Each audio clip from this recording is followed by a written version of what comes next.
Akhirnya benang merah mulai terungkap ya. Yaitu ada 5 kader PDIP yang meminta maaf Ibu Megawati usai dijebak dijanjikan 300.000 yaitu untuk menggugat SK kepengurusan dari PDIP. Kira-kira siapa ya yang memanipulasi yaitu tanda tangan dari 5 kader PDIP ini?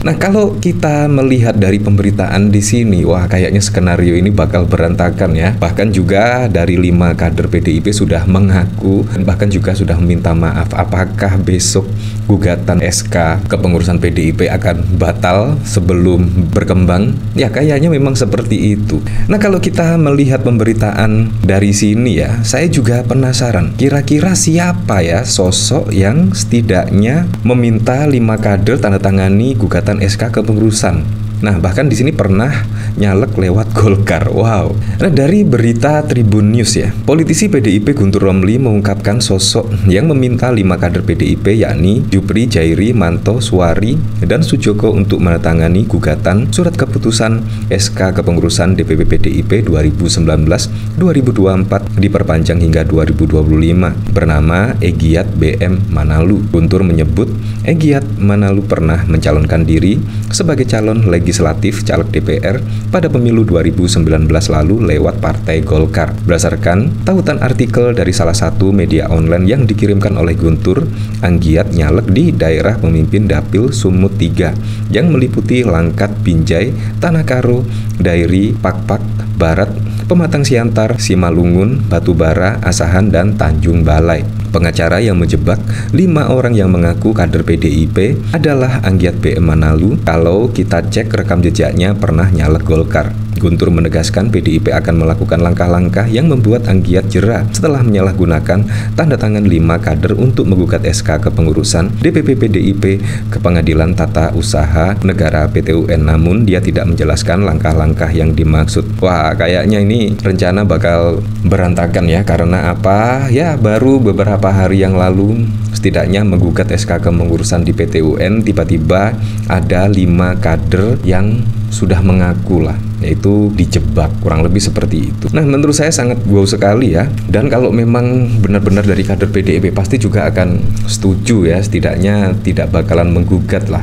Karena yang ditunjuk kepengurusan DPP PDIP untuk periode sampai 2025 menurut saya nama-nama yang sangat keren sekali ya. Dan bahkan ada nama Basuki Cahayapurnama yang sudah dikenal banyak orang, bahkan juga Adiana Pitupulu, Ganjar Pranowo, dan bahkan Deddy Sitorus dan lain sebagainya. Menurut saya nama-nama yang seringkali lah yaitu mengkritik dari pemerintahan Presiden Joko Widodo.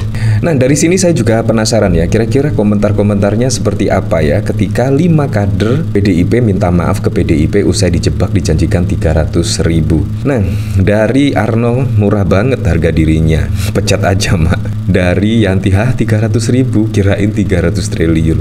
Ya bayangkan 300.000 loh ya, sangat bau sekali lah. Dari Oscar, saking susahnya ekonomi sampai nominal segini juga diembat zaman sekarang. Katanya punya sekolah pengkaderan, kok uang 300.000 aja lemah. Ada yang salah dalam pengkaderan itu? Ya karena memang cuma tanda tangan dan di kertas putih ya. Kemudian kalau di situ ada perjanjian dan dibaca pasti juga tidak akan mau ya. Di sini memang disalahgunakan tanda tangan tersebut dan PDIP juga akan mencari siapa dalang sebenarnya, yaitu di balik gugatan SK kepengurusan di sini. Dari Prospes Rose untuk gugat 300.000, untuk tweet 5 hingga 8.000. Berarti emas dapatnya juga 300.000 ya, salam.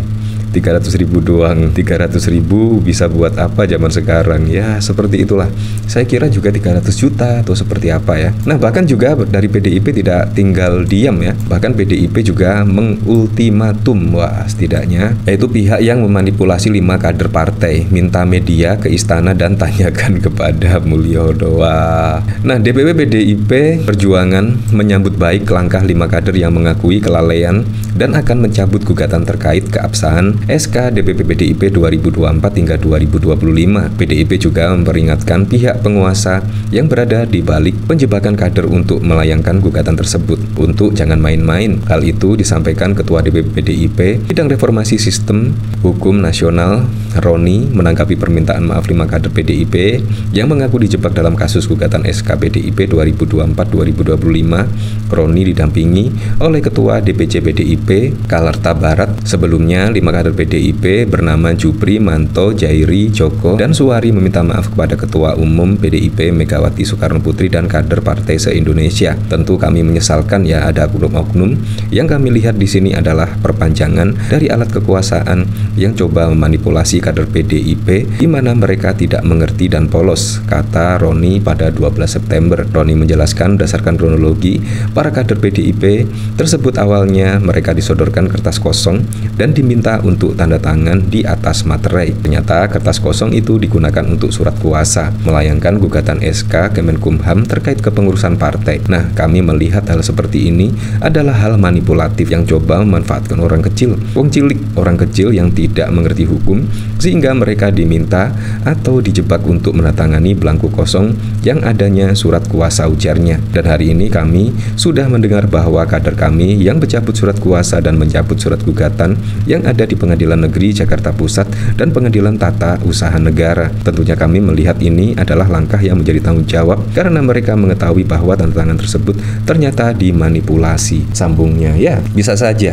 ketika mengetahui hal ini ya bisa saja dicabut ya. Dan akhirnya juga skenario untuk menggugat SK kepengurusan dari PDIP gagal total ya kalau kita melihat pemberitaan dari sini ya. Dan ada 5 kader partai yang setidaknya meminta maaf kepada Ibu Megawati dan bahkan juga kader PDIP se-Indonesia. Dan akhirnya juga ya bisa saja dibatalkan ya penggugatan SK kepengurusan dari PDIP di PT UN. Nah, tidak hanya di situ saja ya. Bahkan penggugat kepengurusan PDIP diklaim dijebak dan diiming-imingi 300.000. Nah, saya sangat heran sekali ya dengan uang 300.000. Tetapi di sini memanfaatkan yaitu tidak tahuan dari kader PDIP. Memang ya kader dari PDIP sangat banyak sekali. Dan sekolah partai itu memang dilakukan lah ketika PDIP misalnya akan menghadapi pilkada dan lain sebagainya. Jadi memang ini murni ya memanfaatkan ketidaktahuan dari kader PDIP untuk dimintai tanda tangan di belangko kosong dan bermaterai dan diiming-imingi uang 300.000. Siapa yang tidak mau ya cuma tanda tangan doang